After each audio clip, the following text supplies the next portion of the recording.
Welcome students. तो आज हम लोग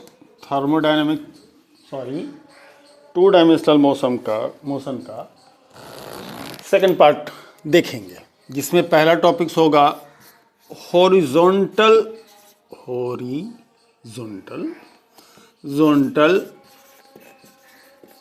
प्रोजेक्टाइल। अब ये भैया हॉरिजॉन्टल प्रोजेक्टाइल पिछले वीडियो में हम लोगों ने देखा, ऑब्लिक प्रोजेक्टाइल जिसमें किसी एक जगह से किसी स्टोन को थ्रो करेंगे तो वो ऐसा कुछ पैराबोलिक पाथ करते हुए यहाँ पर आकर के लैंड करता था। इसको हम लोग कहते हैं ऑब्लिक प्रोजेक्टाइल। अब हॉरिजॉन्टल प्रोजेक्टाइल क्या होगा कि एक सर्टेन हाइट से अगर किसी ऑब्जेक्ट को सर्टेन हाइट से h से अगर किसी ऑब्जेक्ट को क्या करते हैं, हॉरिजॉन्टल डायरेक्शन में किसी सर्टेन वेलोसिटी u से क्या कर देते हैं, थ्रो कर देते हैं। तो होगा क्या, जैसे ही हाथ से वो आगे आएगा, थोड़ा सा इस फिगर को हम लोग आगे की तरफ बढ़ा दें, जैसे ही वो हाथ से आएगा, एयर में जैसे आएगा, उसके पास एक horizontal component of initial velocity u होगा और वर्टिकल डायरेक्शन में इनिशियल वेलोसिटी तो उसका 0 होगा, u दैट इज ux होगा, और vertical component of the velocity तो उस समय इसकी मान लीजिए 0 होगी, लेकिन इसके पास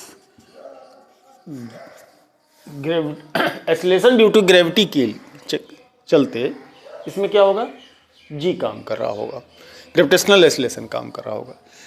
इन दैट सिचुएशन इसका vertical component of the velocity increase करना चालू कर जाएगा, यानी कि it will be displaced in vertical direction.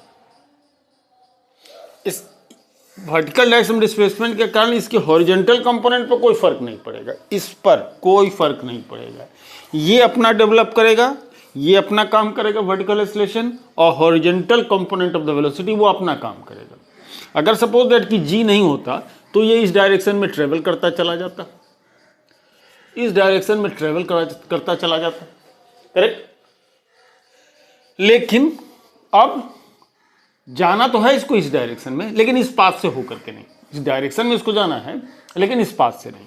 अब जैसे सपोज दैट कि ये यहां पहुंचता, अगर जी नहीं होता तो होगा ये कि, चलिए पाथ पहले बना लेते हैं, तो ये यहां पहुंचेगा। अगर बिना जी के यहां पहुंचना था इसको, तो अब ये यहां पहुंचेगा। आप देख लीजिए इसका x डायरेक्शन में डिस्प्लेसमेंट क्या रहेगा, वही होगा। कुछ देर के बाद जब ये यहां पहुंचना था इसको, उस समय ये पहुंचेगा यहां। उसके कुछ देर के बाद जब इसको यहां पहुंचना था, तब ये पहुंचेगा यहां, और फाइनली जब इसको यहां पहुंचना था तब ये जमीन से टकरा जाएगा। जमीन से टकराने के बाद उसका रिएक्शनरी फोर्स काम करेगा, उसके बाद इसका जो मोशन होगा वो इरेगुलर हो जाएगा। उसको स्पेसिफाई करना पॉसिबल नहीं होगा। Nature of the surface of the earth होगा, उस पर क्या हो सकता है, नहीं हो सकता है। अगर यदि क्या है, काफ़ी सॉलिड सरफेस है तो बाउंस बैक करेगा। अगर यदि कीचड़ वगैरह है, सैंड है, तो उसमें धंस के रह जाएगा। बहुत कुछ हो सकता है ना। इलास्टिक सरफेस है तो वो जंप करके ऐसा कूदता हुआ वो चल जाएगा। तो इस तरह की बातें होंगी। इसके बाद की स्टडी हम लोग नहीं कर रहे हैं, ठीक है। तो इसमें समझने वाली बात ये है कि जैसे ही आपने थ्रो किया एयर में एक सर्टेन हाइट से, तो ये चीज जो है सो क्या हो रहा है, आपका एक प्रोजेक्टाइल मोशन को एग्जीक्यूट करेगा। प्रोजेक्टाइल मोशन का पैराबोलिक पाथ है, इसलिए प्रोजेक्टाइल मोशन ही इसको क्यों कह रहे हैं। देखिए, ये कहानी एक सर्टेन हाइट से थ्रो करने पर ही नहीं होगी। हो सकता है कि आपका एक एरोप्लेन है, पता नहीं एरोप्लेन अच्छा से बनता है कि नहीं बनता है हमसे, है ना। एरोप्लेन से मान लीजिए आपने क्या किया, एक बॉम्ब को ड्रॉप कर दिया, तो वो भी एक सर्टेन हाइट से उसकी कहानी होगी। वो कहानी क्या होगी, एक सर्टेन हाइट से होगी। वो भी एरोप्लेन तो सीधा चल जाएगा, लेकिन ये इसके साथ, मान लीजिए एरोप्लेन जब तक यहाँ पहुँचेगा इस पोजीशन तक, तब तक ये आकर के क्या होगा, इस जमीन को हिट करेगा। लेकिन ये चलेगा एरोप्लेन के साथ ही, हॉरिजॉन्टल डायरेक्शन में उस एरोप्लेन के साथ ही मूव करेगा। अगर एरियल फ्रिक्शन को हम लोग नेग्लेक्ट कर दें तो ये जो प्रोजेक्टाइल है ये ठीक एरोप्लेन के नीचे ही गिरेगा। मतलब एरोप्लेन में जो बैठा हुआ आदमी है वो उस स्टोन को सीधे नीचे की तरफ जाता हुआ देखेगा, जबकि बाहर खड़ा कोई व्यक्ति को देखेगा कि एरोप्लेन आगे की तरफ जा रहा है और पत्थर जो है सो इस पाथ को फॉलो करते हुए आ रहा है। मतलब अलग अलग ऑब्जर्वर, अलग अलग सिस्टम ऑफ रेफरेंस में ये कहानी अलग अलग होगी। For a man sitting in the aeroplane will see the bomb falling vertically downward, वो सीधे देखेगा कि सीधे सीधे नीचे की तरफ जा रहा है, क्योंकि वो भी यू स्पीड के साथ क्या हो रहा है, हॉरिजॉन्टल डायरेक्शन में ट्रेवल कर रहा है। इस वजह से उसमें उसको हॉरिजॉन्टल मूवमेंट उसका समझ में नहीं आएगा, क्योंकि खुद भी क्या हो रहा है, उसके साथ साथ हॉरिजॉन्टल डायरेक्शन में मूव कर रहा है। जबकि ये स्टोन को जब आदमी कोई बाहर से देखेगा तो वो देखेगा कि क्या है, वो इस तरह का पैराबोलिक पाथ को फॉलो अप कर रहा है। ठीक है, तो इसमें एक चीज़ और भी होती है कि जहाँ बॉम्ब गिराना होता है ये सारा कैलकुलेशन करना पड़ता है। ये सारा कैलकुलेशन करना पड़ता है कि कितने देर पहले हम बॉम्ब को क्या करेंगे, ड्रॉप करेंगे। तो मान लीजिए टारगेट यहाँ है तो उसको उसके पहले ही इसको छोड़ना पड़ता है ताकि वो उस प्रोजेक्टाइल मोशन को एग्जीक्यूट करते हुए यहाँ वहाँ एरियल फ्रिक्शन वगैरह सबका कैलकुलेशन करना पड़ता है, कितना एरियल फ्रिक्शन काम करेगा तो इसकी स्पीड को कुछ हद तक रिड्यूस कर देगा हॉरिजॉन्टल डायरेक्शन में, तो वो इतना दूर तक क्या हो सकता है, जा सकता है। तो एग्जैक्टली क्या होता है रियल प्रोसेस में, रियल प्रोसेस में ये नहीं होता है कि एक एरोप्लेन यहाँ पे यहीं गिरेगा, ये थोड़ा सा पीछे गिरता है, क्या कि इस ऑब्जेक्ट पर एरियल फ्रिक्शन भी काम कर रहा होता है। और इस एरोप्लेन में तो भाई फ्यूल बर्न कर रहा है, वो एरियल फ्रिक्शन को ओवरकम करता जा रहा है, लेकिन इस बॉम्ब के अंदर तो कोई ऐसी स्थिति है नहीं कि वो रियल फ्रिक्शन को क्या करे, ओवरकम कर सके। इस वजह से ये थोड़ा सा पीछे गिरेगा, तो ये सारा कैलकुलेशन करना पड़ता है। ठीक है, चलिए हम लोग जरा अभी इस एनालिसिस को देखते हैं। ये h हो जाएगा, हाइट हो गया h r। अब जरा सा इसमें ये देखें, हॉरिजॉन्टल डायरेक्शन में तो इसमें कुछ नहीं होना है, हॉरिजॉन्टल डायरेक्शन में u इक्वल टू ux है तो वही रह जाएगा। वर्टिकल डायरेक्शन में कभी भी इसकी वेलोसिटी जो होगी, ये vy बेकार कह रहे हैं, uy की बात करें, vy at an instant uy plus gt रहेगा, uy 0 है तो gt हमेशा से इसकी जो vy रहेगी वो gt रहेगी। मतलब किसी इस इंस्टेंस पर इसमें u वेलोसिटी हॉरिजॉन्टल डायरेक्शन में और vy वेलोसिटी इसकी वर्टिकल डायरेक्शन में होगी, जो टाइम के साथ वेरी करता रहेगा, जो मैक्सिमम होगा टाइम के साथ में। ठीक है, what will the time taken to hit the ground, ground को हिट करने में कितना टाइम लगेगा। तो s equal to ut plus half gt square, uy की बात कर रहे हैं तो uy तो इसमें 0 है, हाइट इसकी कितनी है, h है, uy 0 है तो 0 हो गया हाफ gt स्क्वायर। तो टाइम जो होगा 2h/g अंडर रूट आ जाएगा इस एक्सप्रेशन से। इसको सिंपली हम लोग क्या कर सकते हैं, कैलकुलेट कर सकते हैं। ठीक है, t इक्वल 2h/g हो जाएगा।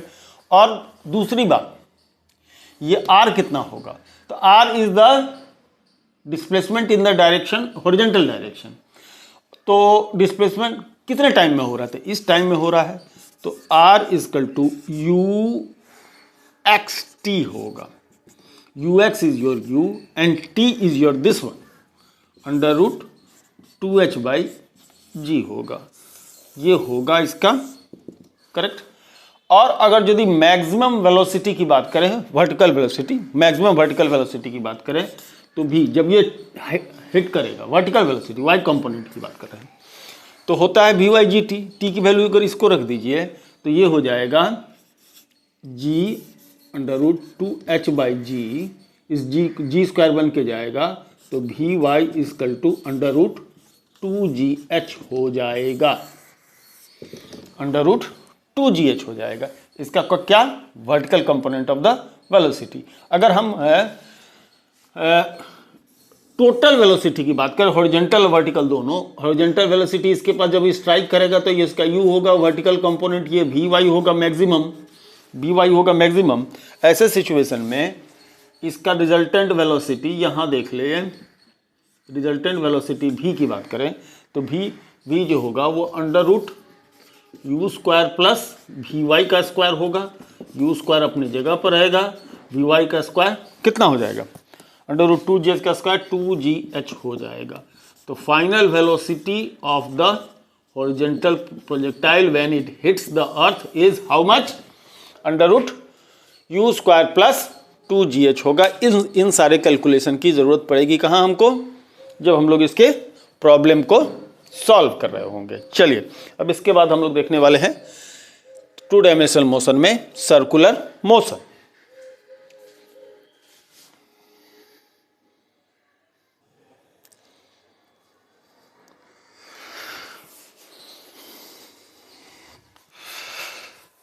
Circular motion,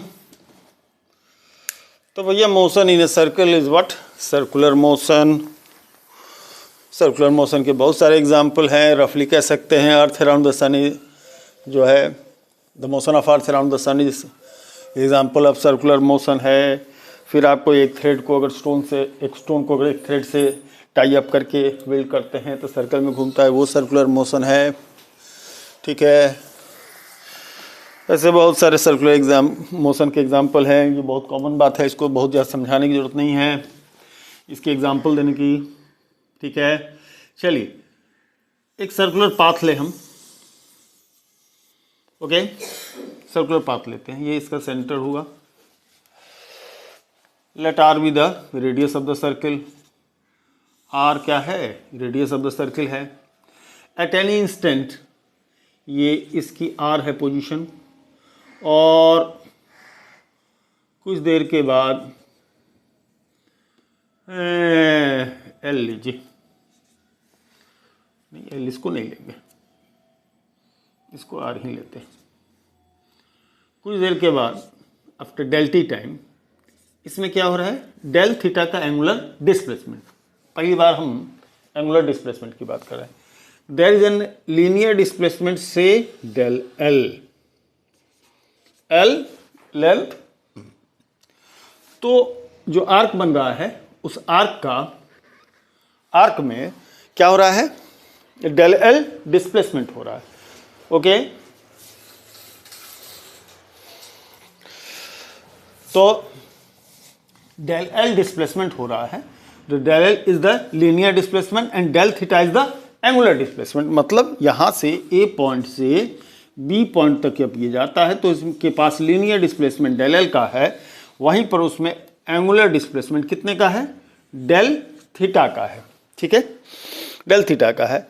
in that situation क्या होगा, हम लोग बाय ट्रिग्नोमेट्री ये जानते हैं कि डेल थीटा मतलब angle equal to arc upon radius होता है, आर्क अपॉन रेडियस होता है। ठीक है भैया, आर्क अपॉन रेडियस होता है।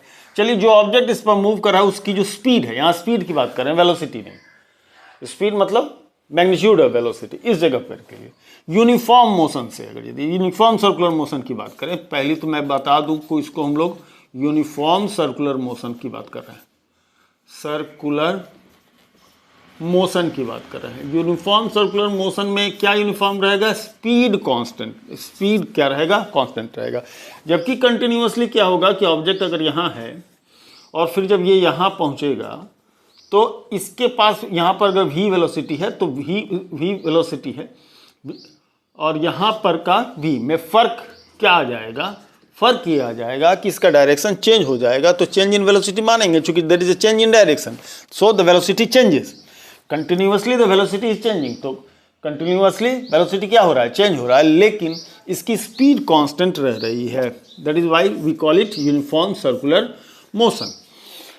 चलिए, तो हमने देखा था angular displacement del theta del L by r होगा। अगर दोनों साइड से हम लोग इसको डेल टी से डिवाइड कर दें, 1 अपॉन आर को बनाए रहें, del L upon del t, ये क्या हो जाएगा, एंगुलर वेलोसिटी ओमेगा। एक नया टर्म आ रहा है आपका, वो क्या, angular velocity.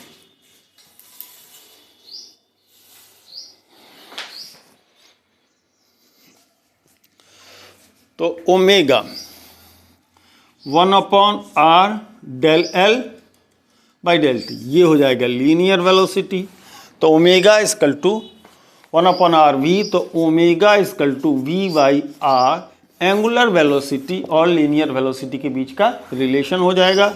v equal to r omega, vector में जाएंगे तो v equal to r cross omega लिया जाता है। ठीक है। अच्छा, अगर if t is the time of one revolution, अगर टाइम ऑफ वन रिवॉल्यूशन क्या है, t है, तो ऐसे सिचुएशन में जो हम ओमेगा जिसकी बात डेल थीटा अपॉन क्या कर रहे हैं, डेल टी ले रहे हैं, है ना।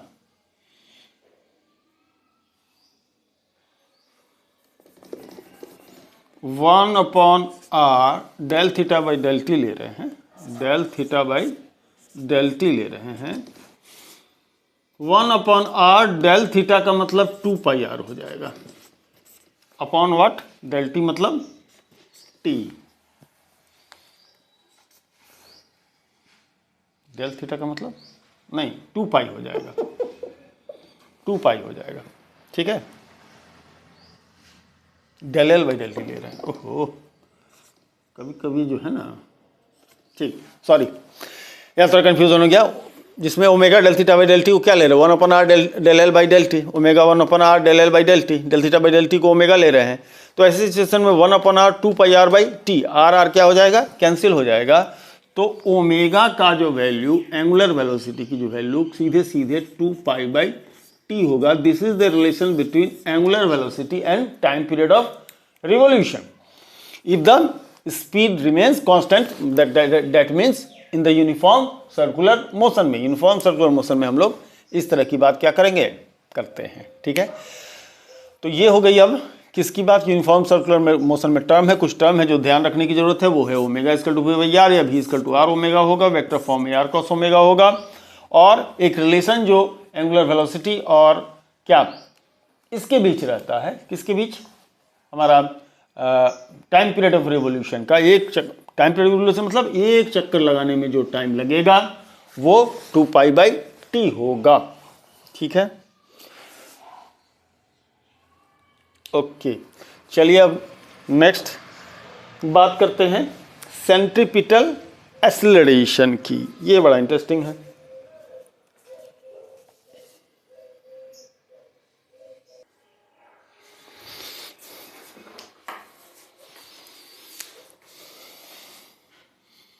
इसके लिए फिर से हमें एक सर्कल बनाया भैया। किसके लिए जा रहे हैं एक्सप्रेशन, सेंट्रीपिटल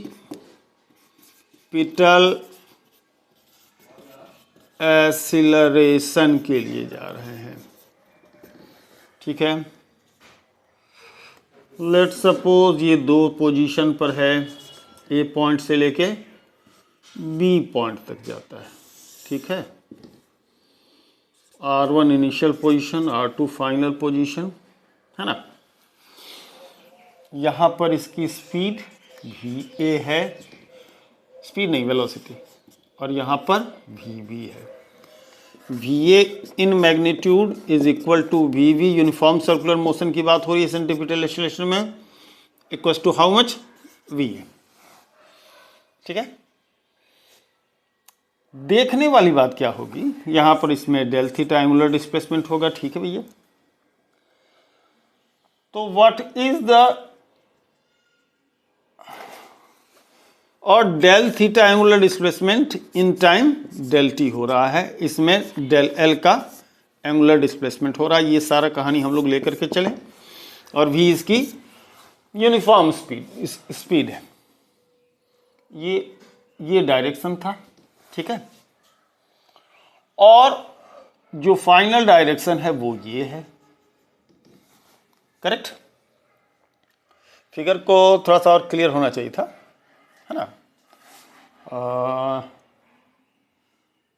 चलिए, तो इसको बीच में आना चाहिए था। खैर नायाल फिर भी मैं समझ, इसको बीच में आना चाहिए था। इसको थोड़ा सा और लीजिए और उसको टेंजेंशियल लीजिए, ठीक है ना। तो ये अब कुछ हद तक, और इसको थोड़ा टेंजेंशियल लीजिए। फिगर से भी बहुत सारी बात क्लियर हो जाती है। अगर फिगर आप सही सही बनाते हैं, जैसा फिजिकल सिचुएशन है, तो बहुत सारी बातें फिगर ही बता देता है आपको, ठीक है। अब जरा देखिए, ये हो गया आपका किसका, VA, और ये क्या हो जाएगा, VB। वेक्टर्स को बाहर कर दिए, ठीक है। अगर आप कैलकुलेशन करेंगे कि ये 90 डिग्री, ये 90 डिग्री, ये डेल थीटा, है ना, तो ये 180 माइनस डेल थीटा, तो ये आपका फिर से क्या हो जाएगा, डेल थीटा हो जाएगा। क्या समझे बात को। Exterior angle of the quadrilateral है OA, इसका मान पॉइंट P ले लीजिए, OAPB है, तो ये 90 डिग्री का हो गया, ये 90 डिग्री का हो गया, ये डेल थीटा है, तो ये दोनों 180 हो गए, तो ये दोनों मिलके 180 हो जाएंगे। दैट मीन्स कि ये इसका क्या है, सप्लीमेंट्री एंगल है। और ये यहाँ का जो एंगल होगा ये भी इसका सप्लीमेंट्री एंगल होगा। तो सेम एंगल के साथ अगर दो सप्लीमेंट्री एंगल्स है, इसका मतलब ये दोनों सेम है। और ये जो होगा वो भी होगा। इसी फिगर को थोड़ा सा बड़ा मैं यहाँ बना दूँ, हो लिए यहाँ रहे हैं, ये VA है, ये क्या है, VB है, और इस फिगर को हम लोगों ने यहाँ क्या किया, ये लिया, यही होगा डेल V। मैं पहले से बता रहा, VB माइनस VA यही होगा डेल V। कई बार मैंने इस बात की चर्चा वेक्टर में की है। अगर आप पहली बार इसको देख रहे हैं तो जाकर के हमारे वेक्टर वाले वीडियोस को देख लीजिए, उसमें आपको क्लियर हो जाएगा कि क्यों हम डिफरेंस ऑफ वेलोसिटी या change in velocity del V को ये ले रहे हैं, ठीक है ना। इसी फिगर को उठा के यहाँ लाया गया, ठीक है ना। इसके डायरेक्शन को सीधा कीजिए, इसके डायरेक्शन को आगे पीछे कीजिए, इसके बाद देखिए this is the change in velocity del V, ठीक है। अब डेल V ये हो गया। अब हम लोग जरा सा समझने की कोशिश करें कि क्या होगा एक्सीलरेशन, ठीक है। तो जैसा कि हम देख रहे हैं कि यहाँ डेल थीटा काफ़ी छोटा एंगल ले रहे हैं हम लोग, काफ़ी छोटा। यहाँ तो फिगर में दिखाने के लिहाज से हमने काफ़ी बड़ा ले लिया है, लेकिन दरअसल ये हम लोग छोटा डिस्प्लेसमेंट की बात करते हैं। तो आपका डेल थीटा होगा क्या, तो डेल थीटा जैसा कि पिछले फिगर में आर्क अपॉन रेडियस, आर्क मतलब डेल V अपॉन रेडियस का मतलब क्या हो जाएगा, चाहे VA ले लीजिए चाहे VB ले लीजिए, मैग्नीट्यूड ऑफ VA या मैग्नीट्यूड ऑफ VB, जो कुछ भी लेना है। तो डेल V हो गया अपॉन V, यानी del theta equal to del V upon V। Okay, चलिए, तो del V equal to how much, V del theta, ठीक है भैया। टाइम से डिवाइड कीजिए, if del T is the taken time, तो del V by del T यही तो चाहिए भैया, acceleration, rate of change of what, velocity, V del theta, V और कितना, del theta by del T, correct. तो del theta by del t it's omega, ये क्या हो जाएगा, ओमेगा होगा। ये हो गया एक्सीलरेशन, जिसको सेंट्रीपिटल एक्सीलरेशन कहेंगे। V omega, A equals to V omega, और omega equal to V by R. Omega का वैल्यू अभी थोड़ी देर पहले, चूंकि V into V by R, omega चूंकि V बाई आर होता है, इस वजह से A की value V square by R. This is the expression for the centripetal acceleration. तो ये पूरी पढ़ा दी है, लेकिन इसकी समस्या कहाँ से उत्पन्न हो रही है, समस्या वहाँ से उत्पन्न हो रही है कि ऑब्जेक्ट अगर सर्कुलर मोशन कर रहा है कांस्टेंट स्पीड के साथ, यूनिफॉर्म सर्कुलर मोशन अगर कर रहा है, तो continuously it is changing direction. तो चेंज इन डायरेक्शन के लिए भी फोर्स की रिक्वायरमेंट होगी। अगर लॉ ऑफ इनर्शिया को हम लोग फॉलो करते हैं, इनर्शिया ऑफ डायरेक्शन को अगर हम लोग समझ रहे हो, हालांकि ये नेक्स्ट चैप्टर की बात है इनर्शिया ऑफ डायरेक्शन में, तो an object can not change its direction by itself unless and until an external force is applied on it. अगर बाहर से कोई फोर्स नहीं लगाए तो डायरेक्शन तक वो नहीं चेंज करेगा। है ना। तो डायरेक्शन भी नहीं चेंज करेगा। तो डायरेक्शन चेंज करने के लिए सेंटर के टुवर्ड्स सेंटर, मतलब डायरेक्शन ऑफ वेलोसिटी के परपेंडिकुलर एक फोर्स काम कर रहा होगा, उसको हम लोग कहेंगे क्या, सेंट्रीपिटल फोर्स। और ये सेंट्रीपिटल फोर्स रेस्पॉन्सिबल होगा उसके कंटिन्यूअस चेंज इन डायरेक्शन के लिए। अगर आपने स्टोन को थ्रेड से टाई अप किया है और टाई अप करने के बाद उसको अगर विल्ड करिएगा तो ये सर्कल पर नचेगा, और जो थ्रेड में जो टेंशन आता है वही आपको उसको क्या करता है, एसेंशियल सेंट्रीपिटल फोर्स देता है ताकि वो सर्कल के ऊपर मूव करे। क्या पॉसिबल है कि बिना थ्रेड के हम उस स्टोन को रिवॉल्व करा दें? सर्कल में नहीं होगा। अब आप बात करेंगे इसकी revolution of earth around the sun की, तो उसमें भी तो एक पुल काम कर रहा होता है, ग्रेविटेशनल पुल काम कर रहा होता है सन का अर्थ के ऊपर, या मून का। मून पर भी अर्थ का क्या होता है, ग्रेविटेशनल पुल काम कर रहा होता है। तो जब तक एक इनवर्ट पुल नहीं काम करेगा तब तक वो सर्कुलर पाथ पर मोशन नहीं करेगा। ये अलग बात है कि अब जब हम लोग जाएंगे प्लैनेटरी मोशन में तो उसमें बहुत सारी बातें ऐसी आएंगी जो इसको वायलेट करेगा, और उसमें उसका लॉ कुछ और है। लेकिन मोटा मोटी समझने के लिहाज से जब तक एक सेंट्रीपिटल फोर्स नहीं काम करेगा, ऑब्जेक्ट को सर्कुलर मोशन प्रोवाइड नहीं किया जा सकता है।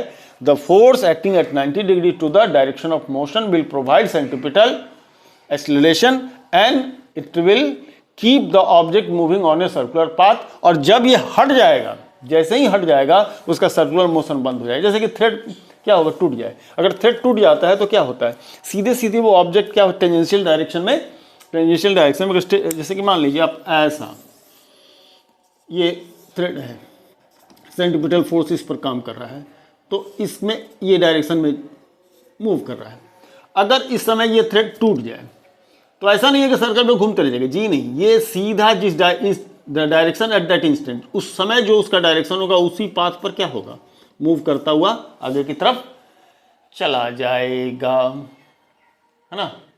वो मूव करता हुआ आगे की तरफ चला जाएगा। तो ये आप हम लोग क्या कर सकते हैं, ऑब्जर्व कर सकते हैं। ठीक है। अब एक चीज़ और देखिए इसमें, अगर मान लीजिए ये एक सर्कुलर प्लेटफॉर्म है और रोटेट कर रहा है, ठीक है, ये रोटेट कर रहा है। इसमें अगर यहाँ पर कोई पर्सन को, बड़ा सा है ये बड़ा सा है ना, बड़ा सा है, और यहाँ पर कोई एक पर्सन है खड़ा और स्टोन को छोड़ देता है, स्टोन को छोड़ देता है, और यहाँ पर भी एक पर्सन है, यहाँ पर भी एक पर्सन है। बड़ा इंटरेस्टिंग बात है, यहाँ पर भी एक पर्सन है। जब वो स्टोन को छोड़ेगा ये घूम रहेगा, जब ये यहाँ पहुँचेगा तब स्टोन यहाँ होगा, और ये वाला आदमी भी यहाँ होगा, ये वाला इंसान भी यहाँ होगा। ठीक है। जब ये यहाँ आएगा पर्सन, है ना, तो ये लाइन से बाहर है, सॉरी, जब ये यहाँ आएगा तब ये पर्सन यहाँ रहेगा, तब ये स्टोन यहाँ पहुँचेगा और उसको हिट कर देगा।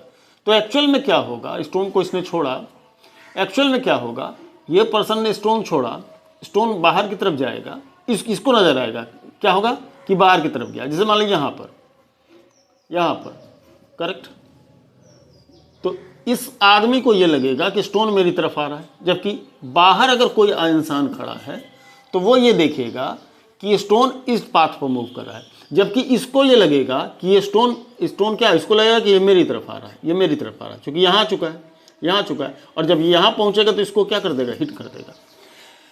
तो यहाँ पर उसको हिट कर देगा, तो फ्रेम ऑफ रेफरेंस चेंज होगा, तो पाथ ऑफ मूवमेंट उसके लिए, वो जो ऑब्जर्व करेगा वो कुछ और ऑब्जर्व करेगा, है ना। वो उसके लिए ये फोर्स उसका रियल हो जाएगा, जबकि इसके लिए जो इसका मूवमेंट है वो क्या होगा, ये फोर्स जो होगा वो स्यूडो फोर्स हो जाएगा, वो फोर्स इसका स्यूडो फोर्स हो जाएगा।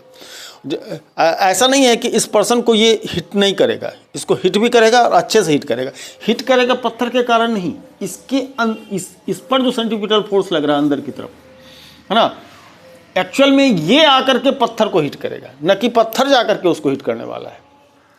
फर्क को समझिए, ये पर्सन खुद आकर के, इसका लाइन ऑफ मूवमेंट ये है और इसका लाइन ऑफ मूवमेंट ये है, तो एक्चुअल में पत्थर पर कोई फोर्स नहीं लग रहा, फोर्स लग रहा है इस पर्सन पर, और इसको पर्सन पर सेंट्रीपिटल फोर्स अंदर की तरफ लग रहा है, और ये पर्सन जो है वो सेंट्रीपिटल फोर्स के कारण सर्कुलर पाथ पर मूव कर रहा है, और ये आकर के पत्थर से टकराता है। यू वेलोसिटी से मूव करने वाले पत्थर से खुद जाकर के टकरा रहा है, न कि पत्थर इससे टकराएगा। ये तो मूव कर रहा था, तो जो फोर्स एक्ट करेगा वो इस पर्सन पर कर रहा है, न कि इस पत्थर पर कर रहा है। अलग बात है कि चेंज इन मोमेंटम होगा, टक्कर जब होगी तो उसकी चूंकि वेलोसिटी है, इसकी भी अपनी कुछ न कुछ वेलोसिटी होगी, तो वो चेंज इन मोमेंटम होगा। वो कहानी बात की बात है, लेकिन देखने वाली बात होगी stone is not hitting the person but the person is going to hit the stone. ठीक है, तो ये सारी कहानी होती है सर्कुलर मोशन में। फ्रेम ऑफ रेफरेंस चेंज होगा तो path of movement of any object क्या होगा, अलग अलग दिखेगा। चलिए, ये वीडियो आपको कैसा लगा ये जरूर बताइएगा हमको।